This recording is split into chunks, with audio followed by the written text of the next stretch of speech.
We really need to wake up to the power that people like Rupert Murdoch have to shape our sense of what reality is. That is what we're talking about. We're not just talking about individual issues that Rupert Murdoch might have a right-wing view on, even though that is a major problem. It is the ability of these 5 right-wing billionaires and the corporate money that pays for their media outlets to dictate our sense of what is possible in this world. And so we live in a situation which, if any Martian were to sort of come down to Earth, would be seen as utterly insane. We have, and this is the Ecology Day, so it's worth mentioning this. In the last couple of years, we've had the World Bank, we've had the International Energy Agency, and we've had PricewaterhouseCoopers, the giant evil cartel accountancy firm, all agree with the scientific consensus on climate change that we are headed to potentially the collapse of human civilization. As one of the most prominent climate scientists, when asked about the difference between 2 degrees of warming and 4 degrees of warming, and by the way, 4 degrees is the difference in temperature between the last ice age and where we are now, the climate scientists answered the difference between 2 and 4 is human civilization. So we're in a situation where these very mainstream bodies, like the World Bank, like the International Energy Agency, that are certainly no friends to liberal protesters like myself, saying that we are headed towards the collapse of human civilization unless we turn things around incredibly quickly. But nonetheless, we all go through our lives as if things are basically okay, and that just getting on with things, trying to keep our own heads above water is sufficient. And I would suggest to you that one of the major factors in that is the fact that we don't have the imminent collapse of human civilization on the front pages all the time.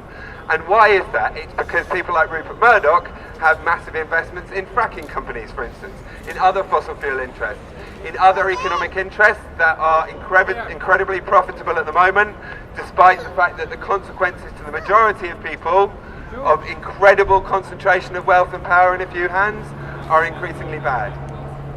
In a world with unprecedented food production, for instance, we still have a couple of billion people that do not have enough to eat. In a world of unprecedented medical know-how, we still have a billion people that suffer often with their lives because they don't have access to basic medicine. So how is it that this insane reality that the vast majority of people in every single country that you would visit would not want to be the reality? How is it that this goes on as if it's kind of okay? And the answer I would suggest is a huge amount to do with people like Rupert Murdoch and the fact that they control what our sense of possibility is. You probably heard today that there are 5 very much right-wing billionaires that control 80% of our media. It's often been said that democracy is ruled by the people based on informed consent. That is incredibly crucial for very, very obvious reasons, right? If we are making our political decisions based on a distorted version of reality, then we can't be said in any meaningful way to be exercising free choice. So this is a huge, huge problem that we have, and that's why we're here this week to try and draw attention to it. One of the sort of insane parts of the reality that is presented as normal, and in fact not only as normal, as the only thing that's possible, is the current economic system. And as everybody knows, that current economic system is concentrating wealth at incredible speed. And what that means, of course, is it's concentrating political power at extraordinary speed. And that concentration of political power leads to concentration of wealth, leads to concentration of political power, etc. It's a vicious circle. And we're set, literally in the next 12 months, we're set for a situation where the richest 1% in the world have the same wealth as the other 99% combined. So for anyone that accepts that we do have some environmental problems on the planet, that with 7 billion people living increasingly materially rich lives for a lot of them, we do need to think quite seriously about how we use the world's resources. To have half the world's resources essentially concentrated in 1% of hands, so the other 99% have to provide for their needs with the other half. That is the most insanely inefficient thing you could possibly imagine. And the irony is that this system sells itself as, maybe not particularly fair, but competitive and efficient.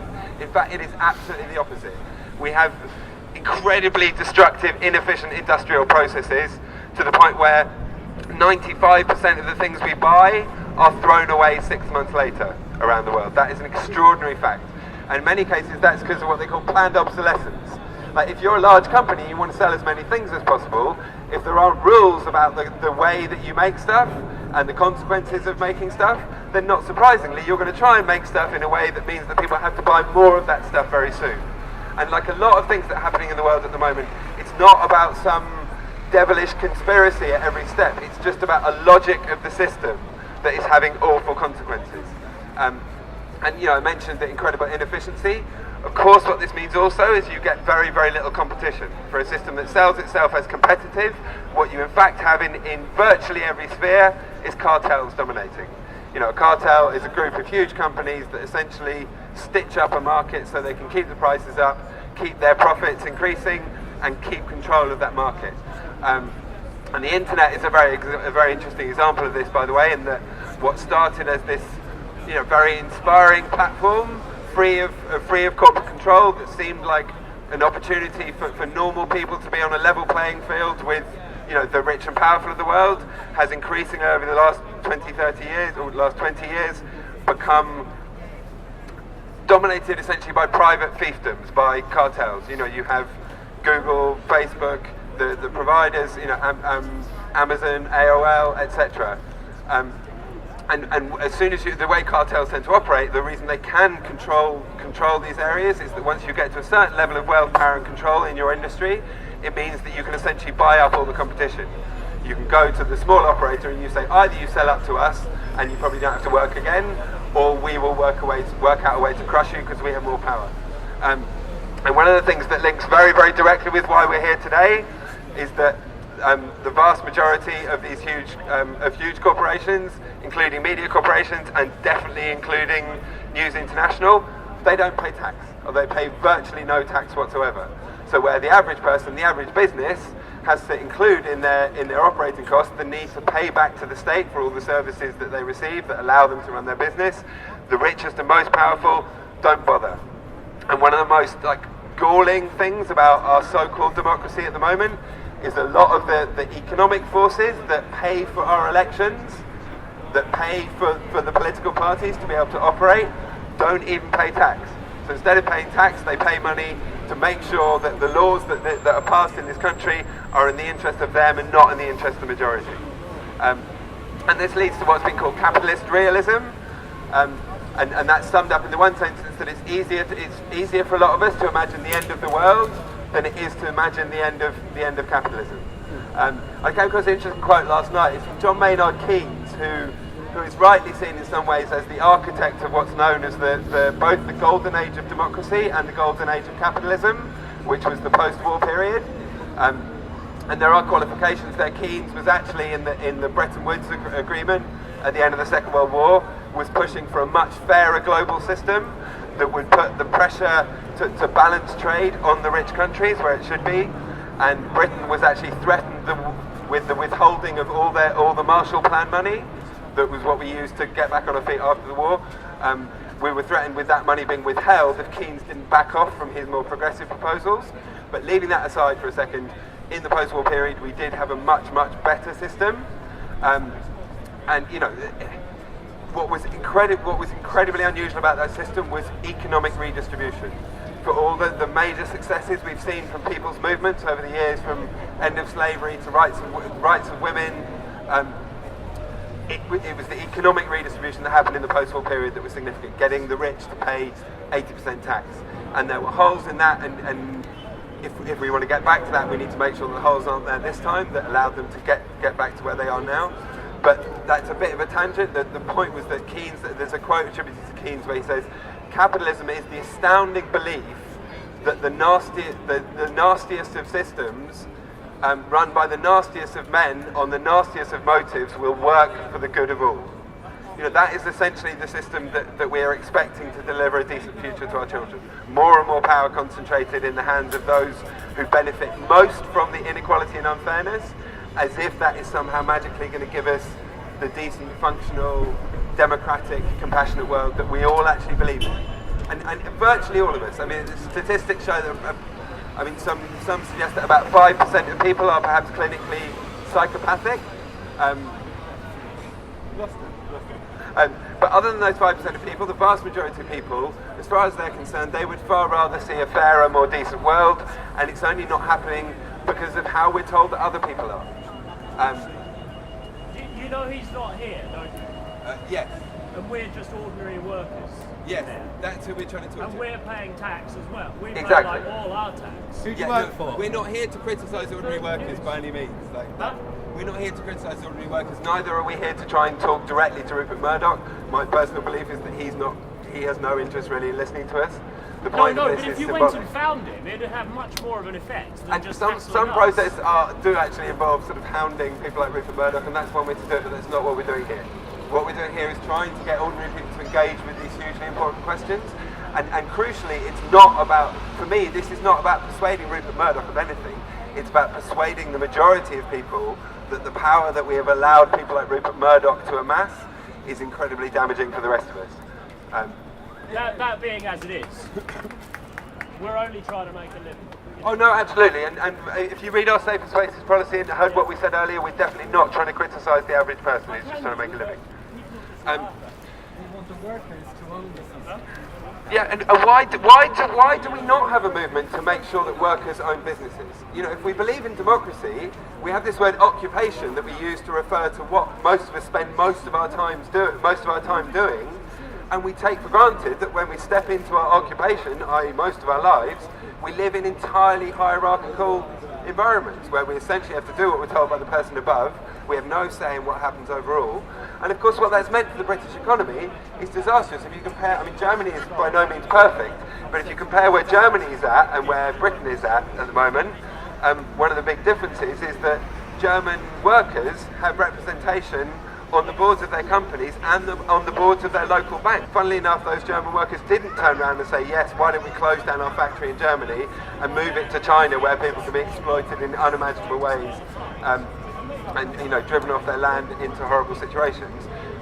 People made decisions that were in the interest of their communities and in the interest of their businesses, and sure enough the German economy is in a lot healthier state than the British economy. So a lot of this stuff is it's not about just the right thing in some moral sense, it's about the fact that what is the right thing in a moral sense is the right thing in a practical sense. If we believe in democracy, why not have democracy in the workplace? And then people are far more likely to make responsible decisions in terms of what affects workers and their local environment. I could go on. Are there any questions at this point? Because I do have a tendency to rant for as long as I'm able. Does anyone have any questions? So, a lot of people who buy into the idea that kind of, okay, the press isn't perfect, but we basically have a free press. Look at China, look at Russia, it could be worse. I think the argument that people often give is, well, look at our media. You have The Guardian, that's relatively progressive. There are some journalists that that criticise corporate power, etc. Doesn't that mean we have a free press? The answer is no. What advertisers know very well is that this is not about what is there somewhere in a very small percentage, maybe on page 15, that if you already have the inclination to look for it, you'll find. It's about what is put in front of people most often. It's a cliche of the marketing world that you need people to hear something or see something 5 times over before they react to it. Luke might be able to tell me whether that's still roughly accurate. But that's really the point. It's the stories we get told over and over and over about what's possible that dictate our sense of what we can actually achieve. And what the movement that I'm part of, the Occupy movement, and what this week is about, is getting people to believe that we can have a decent, sane world where we share the world's resources in a reasonably fair way, so we all get what we need, that we all have food, water, shelter, and a bit more to pursue our dreams. That is not an unreasonable thing to dream of in the world that we have at the moment, through technology, both in terms of industry, in terms of communication technologies, also in terms of the ecological thing, our ability to understand how damaging what we do at the moment is and how nature does things so much better. We're in a position to copy that like never before. We are in a position to create a decent, fair world like never before. And the only thing that stands in our way is roughly, we talk about the 1% of the Occupy movement, but realistically we're talking about 0.001 really. You can be in the 1% if you happen to have a house in London that's got the value has gone up from 300,000 to a million because of where you happen to live in the last 10 years. It's really the 66 richest people in the world that have the same wealth as the bottom half of the world that are the problem. And that is a statistic that bears repeating. It's from Forbes, which is a magazine for the rich. This is not some sort of lefty statistic. Literally 66 people have the same wealth as 3.5 billion people. So if our dream is democracy in the world, then clearly that incredible concentration of wealth and power is something that we have to deal with. And in terms of our politics, again, I think I certainly grew up with this very sort of clever nationalistic tendency to look at what happens in this country and compare it to what happens somewhere else. So the argument that we often use to defend the status quo, however bad it is that it's worse in other places. But I think that's a huge diversion. Yes, things could be a lot worse than they are in this country for a lot of people, but they are still incredibly bad and nowhere near approaching democracy. And that can be seen really clearly in the fact that on all sorts of issues, opinion polls show categorically that the majority of people, even on the what people think of as the left and the right, think that a certain thing should happen, and none of the mainstream parties offer that as a policy. So the majority of UKIP and Tory voters, let alone Lib Dems and Labour and undecided, believe that we should renationalise our energy system and renationalise the railways.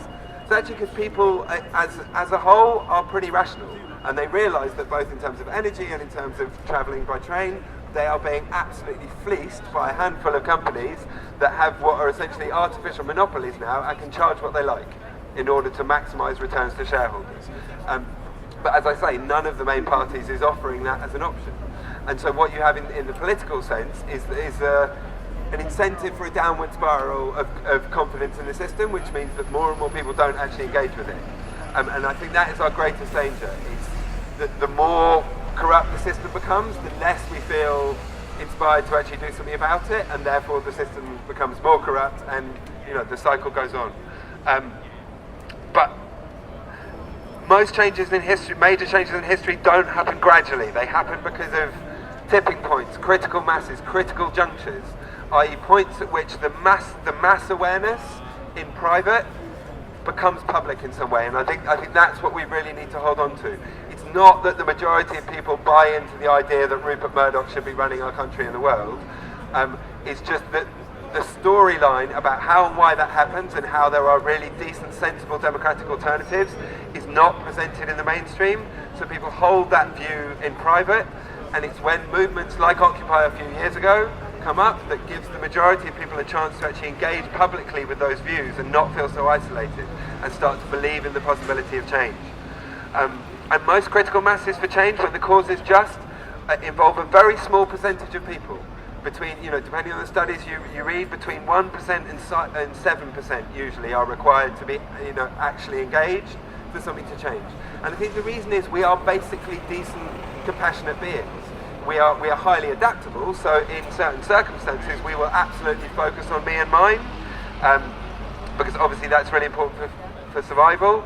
But our physiology, the way our brains work, everything about what it is to be a human being says that the best situation for us individually and collectively is to be in a situation of mutual benefit, where we have what we need and we know that other people will have what they need as well. So we become much less insecure about what we have, much less guilty about what we have, and that's a situation that benefits everybody. And we have, to be vaguely technical for a second, we have what neurophysiologists call mirror neurons or empathy neurons. Whether they're in fact individual neurons or part of a system is up for debate, but we basically see the experience of others as if it were our own. So when people are suffering, we suffer. So we all benefit from a decent world.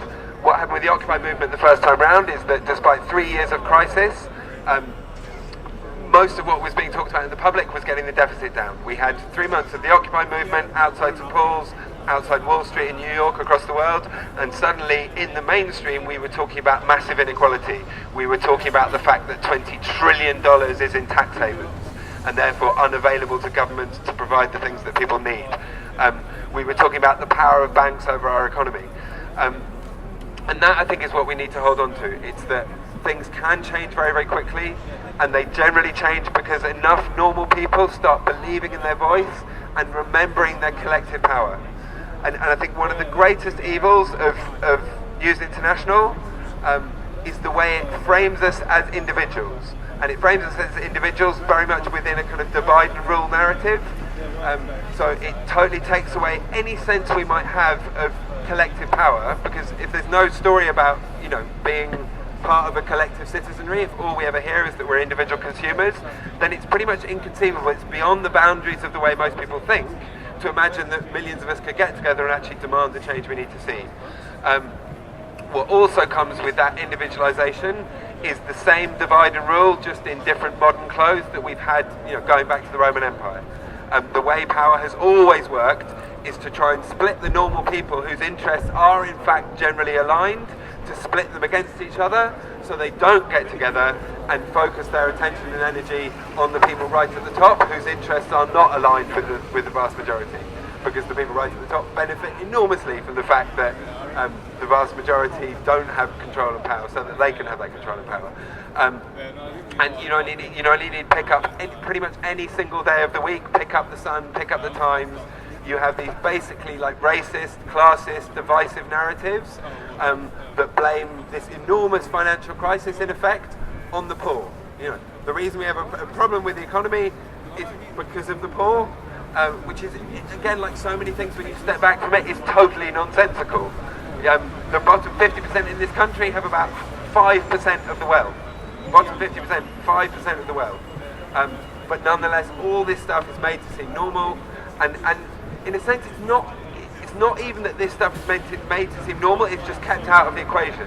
What is made to seem normal is the idea that the reason we have problems is because immigrants are coming from Eastern Europe, or because people who are out of work are claiming benefits. And a word on the benefits thing, by the way. Successive intentional government policy since Thatcher has focused our economy away from nationwide industrialisation into concentrating most of our economic activity around the City of London. And the payoff, if you like, which was never something that we agreed to democratically, was that the people who were put out of work in their millions across the country would then at least have some social safety net to support them. What the latest crisis has been used to do is to demonise those very people whose jobs were taken away by decisions that were out of their hands. Opinion polls on this stuff, there is complete delusion in terms of what the actual reality is on the ground.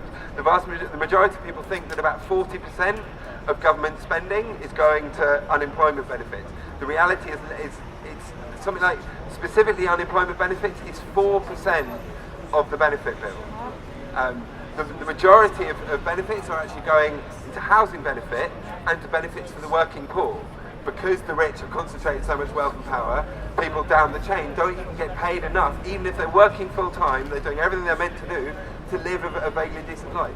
And so by selling off all the council houses, for instance, as well, you then have, look this up for yourself because I'm not entirely sure of the figure, but I think it's about £70 billion a year is going into the hands of private landlords through housing benefit, which is a crazy inefficiency again. And this is because it is against the law for councils to build houses. You know, we know in every single place in the country there are plenty of people who want to live in affordable accommodation, that are able to pay reasonable rents, that would more than cover the cost of building that housing in the first place. But the law has been changed to prevent councils from doing that, so that you can have this enormous transfer of wealth into the hands of very, very few people. And the returns in the last 15 years for private landlords have been round about 19%. So that's an insane return on investment. And housing, by the way, is one of the main means by which the divide between rich and poor is increasing. And especially in London, as the markets become more and more fictitious, because we've created all this fake money through quantitative easing, and instead of using it to actually stimulate the economy in effective ways, just giving it to banks. What that has done is made the value of shares go up enormously, not because the companies are worth any more than they were before, but because there's just much more money sloshing around the casino for people to bid the prices up. So London property, lost my train slightly. London property, therefore, is seen as a safe asset because the 0.1% know that the market is going to crash enormously at some point. So having their assets tied up in things like property that when the markets collapse, become a safe haven for investment, is what's been going on in London, and that's why the vast majority of people on basic wages can't even afford to pay their rent even when they're working full time. So I guess to sum up, we live in an insane situation where we are on the point of destroying the world for all foreseeable generations, not to mention wiping out half the species of the planet in the next century. We live in a situation where 1% have the same wealth as the other 99%, and we see this as basically normal. Margaret Thatcher said there's no alternative, and what the media system, especially run by Rupert Murdoch, who's had extraordinary influence over individual politicians and political parties, achieves, is the normalisation of that crazy reality. There's a guy called Erich Fromm, who I'd hugely recommend if people haven't come across him. He wrote an amazing book called The Art of Loving, which is the first one I read, so I highly recommend that. But he writes amazing stuff about politics, and he came up with the term, the pathology of normalcy. It is basically, it's one of our greatest assets as human beings is our adaptability. It's that we can basically get on in any situation, however bad it is. But the flip side of that is that we tend to treat whatever situation we find ourselves in as normal. Even when stepping back from it, our rational brains can understand that there is nothing remotely normal about the crazy point in history we find ourselves at the moment. So what we need to do is use the incredible potential of the internet at the moment to inform each other. We need to remember the lessons of the past, which is that things change enormously when large numbers of people get together and voice their concerns together. Because the little people only have power in so much as they work together. They don't have the billions that they can use to pull the strings at the top. But the lesson of history time and time again is that when people unify, when they push forward with perseverance and conviction with a just cause, if they stick at it, they will win. You know, Gandhi said, first they ignore you, then they ridicule you, eventually they have to listen to you. So I'll stop there. We've got, I think, at least half an hour for general questions and chat, but thank you very much for listening.